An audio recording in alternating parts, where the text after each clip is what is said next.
All right, so we know we got you here with the outrageous name, and now you've made it through the equally outrageous theme song.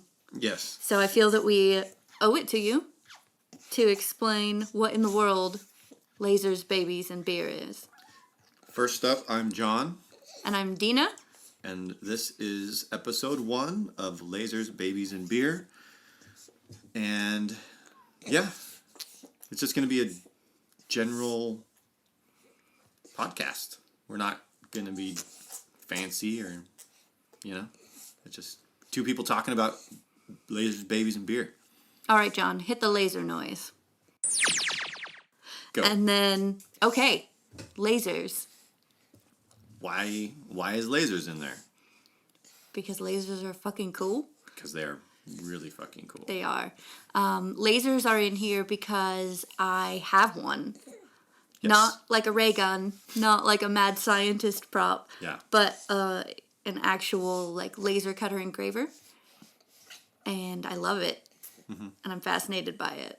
So you can cut through things, but also engrave like bottles and. Can you do aluminum?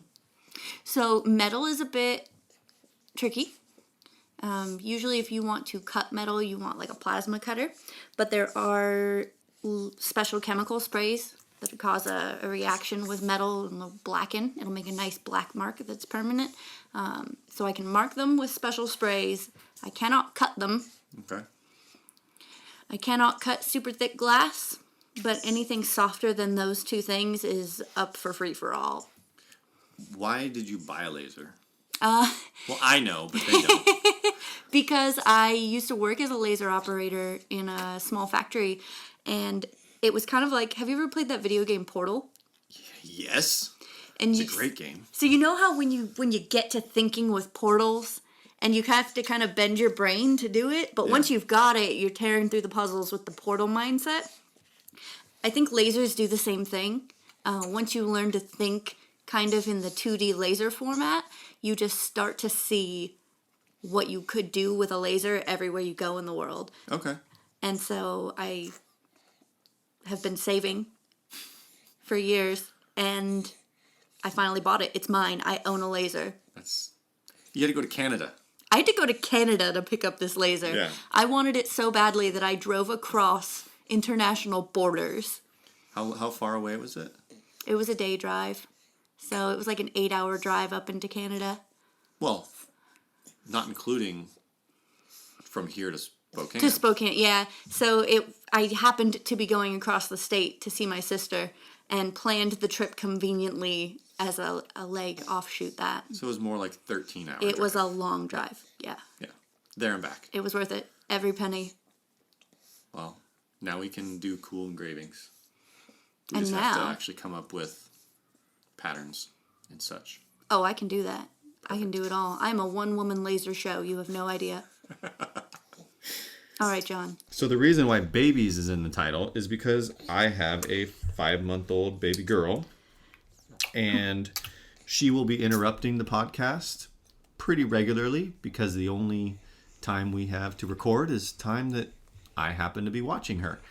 And so, The joys of parenting. yes, she's currently eating a bottle, the milk inside the bottle, not the bottle itself.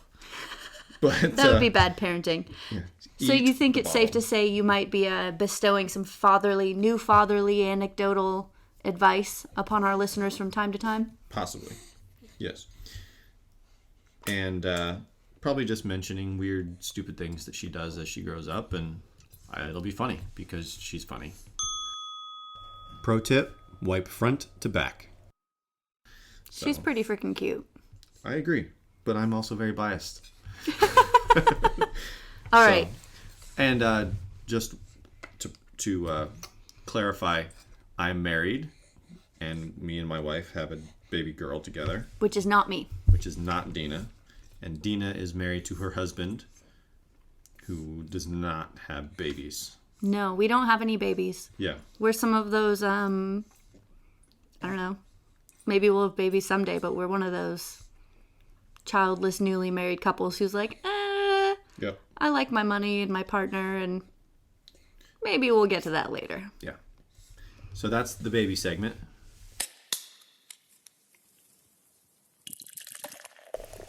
And now time for the beer. Now the beer is going to be the main focus of this podcast, for sure. Lasers and babies will pop in and out as cool things come up, but it's mainly beer. It is. So in front of us today we have Stone Brewing, their Vertical Epic number 2. It's usually called 222, or at least this is how I've always done it. You started from the beginning, so go for it. Okay, Explain. so I kind of cut my craft beer teeth in San Diego. That's where I was living, and they have a huge craft beer culture down there.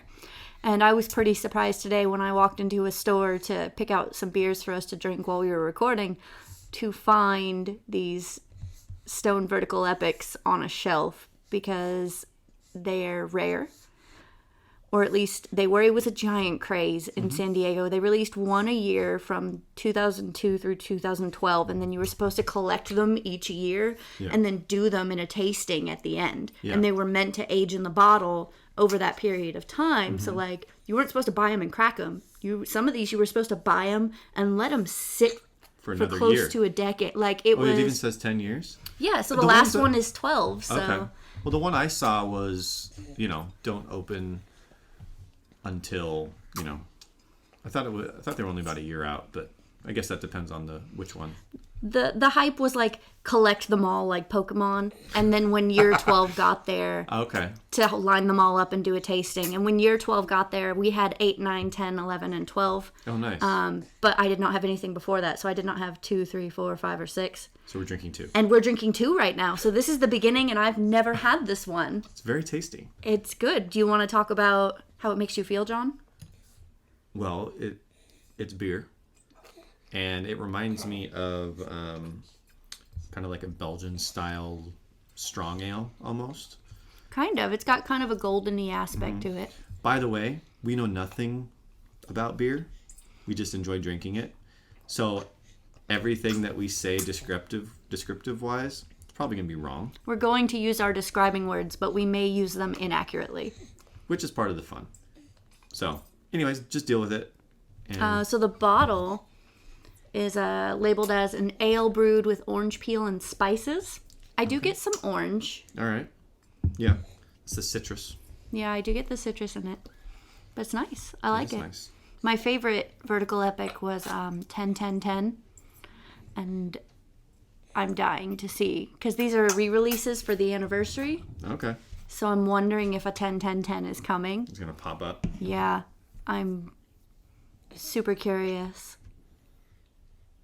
And that one was it was a triple, and it was brewed Tripel. No, it's sorry. I don't care. It's triple. I just wanted to make No, up a you're funny right word. though. It's a Belgian, so it's a Belgian Tripel, and it was brewed with like Gewürztraminer grapes and Fancy. jasmine in the whirlpool. Like it's a crazy recipe.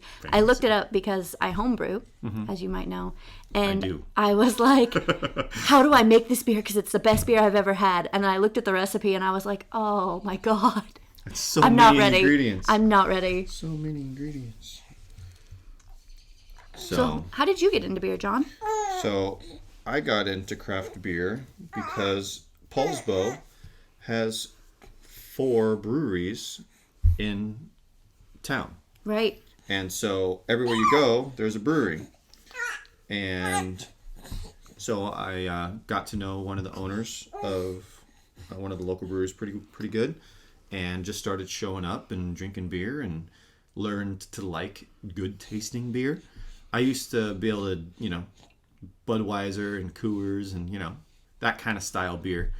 And now I only ever drink that stuff on very, very hot days and when I'm camping. Other than that, it's tasty,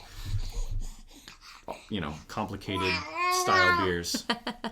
So yeah, that's where I got my start. It was Thanksgiving, like 5 years ago. I bought 2 growlers. One was a pumpkin beer, and one was their IPA. And I really enjoyed the pumpkin because I was a wussy beer drinker at the time.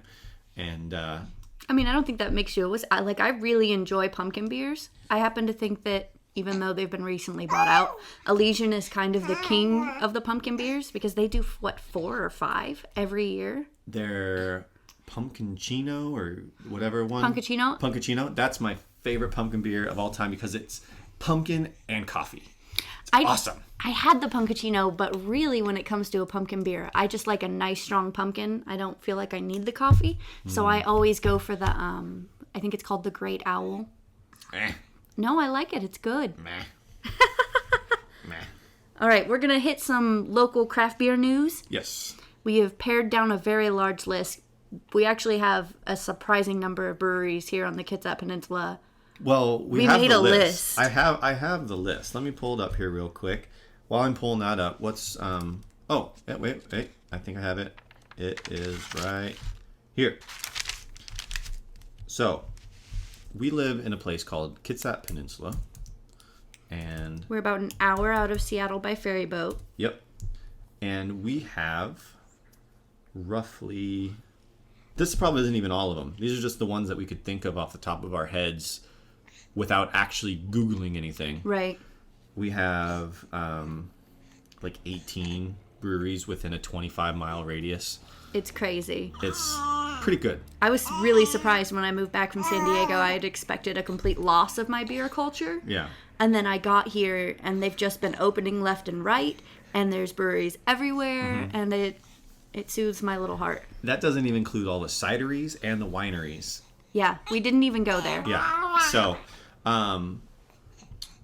one thing just to mention since we're talking about breweries in the area, Poulsbo, starting this year or next year, will have 5 breweries Okay. inside of it. Right, because Western Red's about to open. And there's only 10,000 people in Poulsbo.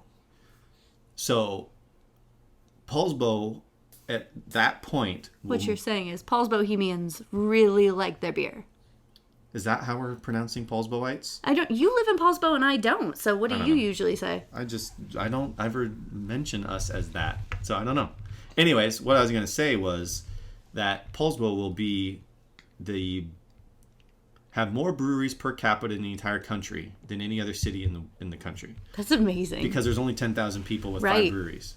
So, however, the 5th one won't open until later this year, early next year. So, anyways, that's just a quick tidbit. So, anyone in the area should come do a brewery crawl between all the breweries because there's a crap ton. Yeah, and they do events. I don't think there's any happening right now, but there's a tour bus that literally does a brewery crawl, and they do a north end and a south end. And the north end they hit half, and then the south end they hit the other half. Drink and eat all day long. Is it the Hales bus that does those? No, there's actually a brewery tour okay. bus. I don't know. I think it's just called Brewery Tours of Kitsap County. Google it, folks. Google it, folks. Let's hit some news real quick. So, Wet Coast Brewing, which is down in Gig Harbor, they are celebrating their 2nd anniversary this year. It's happening on June 24th from 12 to 8. Okay. So they're going to have a little party. Awesome. So go and celebrate. Yes. Gig Harbier is the hashtag that they use on all their social media. Gig That's Harbier. pretty good. That's pretty good. Ashley's Pub, also known as Boredom's End, but it's BOARD, like a game board. So this is cool because it's a bar. You can go drink. Do that food? Or is it just drinking? I think they're just starting with drinking. Drinking and play board games. Yeah, and they have something like, I wrote it down, While 10 taps? 16. 16 taps Damn. That's for pretty beer. good. And their grand opening is going to be on June the 16th from 3 in the afternoon till midnight. Cool. Cosplay is encouraged. There will be prizes. So go drink and play board games. And dress up. And dress up. I'm going to dress. I'm going to dress up. So Dina is a cosplayer. She used to do it a lot more than you do now. It's an Just- expensive Yeah, hobby. for sure. But now you have a laser and you can make really cool stuff. With my laser, laser. absolutely. So, what's the next one? Silver City is having their summer kickoff. That will be at the Silverdale location, not to be confused. Silverdale or Bremerton? That's what I said. It's going to be at the Silverdale location, not to be So the confused restaurant. with the Bremerton. Yeah, so Okay. the restaurant. And it's going to be on June 21st from 3 to 5. And the point of that one is that they're going to have some of their summer beers on. They're going to give away pint glasses with them. They're going to have brewers and brewery staff hanging around so that you can talk to them and interact with them. That'll be fun. Meet the people who make the beer you like to drink.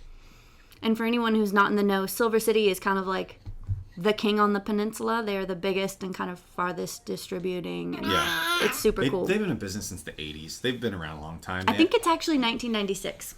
Really? Yep. No. I looked it up one time. Well, now I feel like an idiot. I'm going to have to Google that.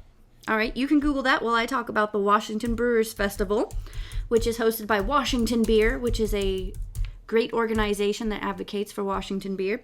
It's going to be June 16th, 17th, and 18th in the Marymount Park over in Redmond. So it's on the other side of the water from us. But it's going to be a big deal. It's going to be a giant beer festival. So you'll want to go and get tickets for that and spend the day in the park drinking some lovely sudsy beer. Yeah, that's going to be fun. And that's Ruby, which is the name of my daughter. That's the She's- baby. And she's eating her toes currently.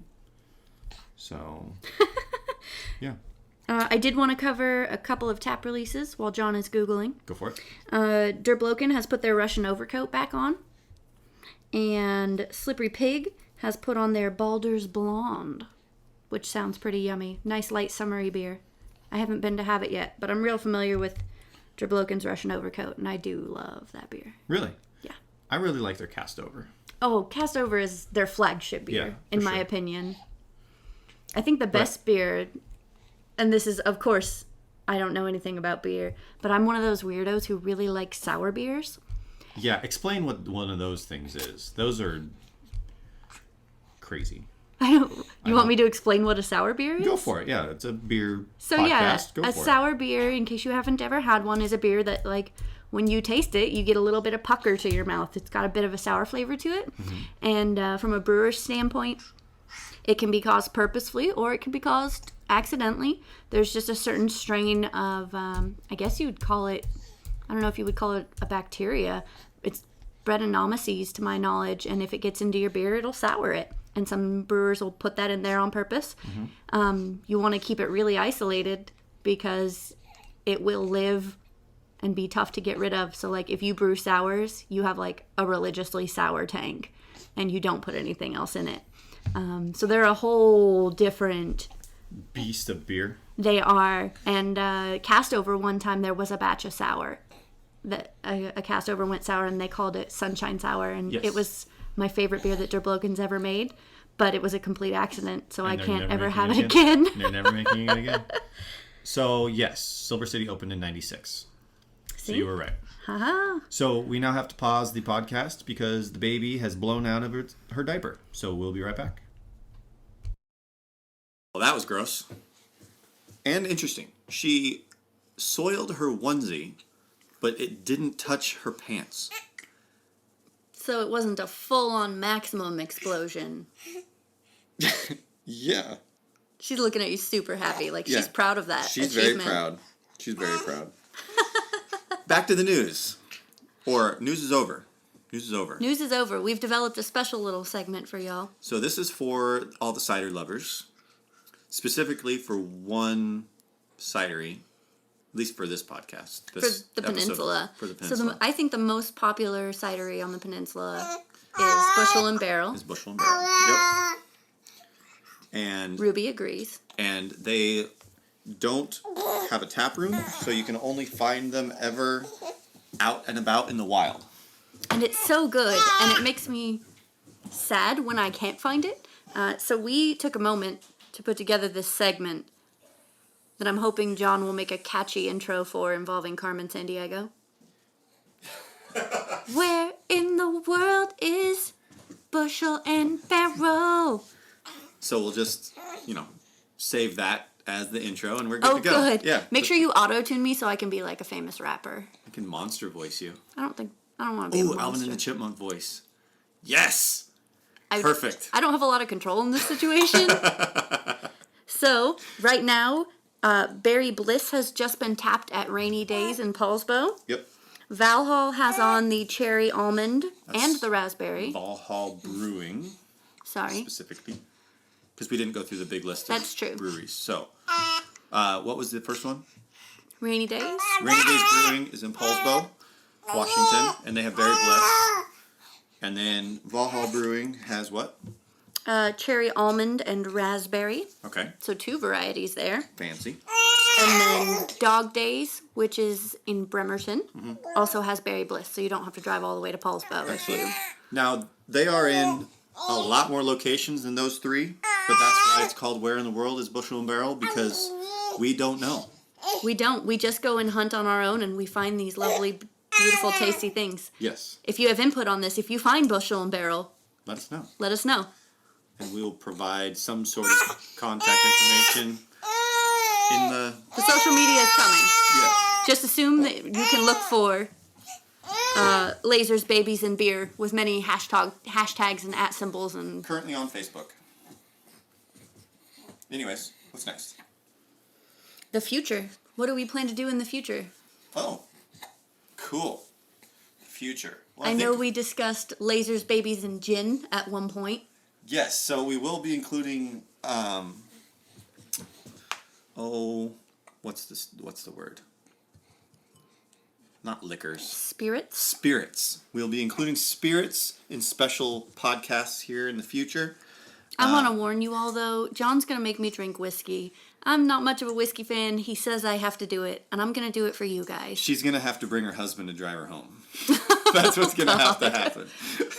That's going to be crazy. So we'll be doing on-premise tastings as well. We're going to call those taste-alongs. Taste-alongs. So we'll let you know how we build our taster tray, and if you want, you can go build one just like it and sit there and maybe play the podcast and taste along with us if you want to. There you go. And then we also have access to essentially a sommelier of beer. If you don't know what a sommelier is, it's a person who knows all the ins and outs of flavors and spices and fancy notes. fancy schmancy stuff when it comes to wine and beer. However, this person is specifically beer, not wine. So we will have a special episodes with him, and then we'll also try to get interviews with local brewers and people who work for the breweries themselves. A couple of other things we discussed, and if any of this sounds particularly good to you, feel free to let us know.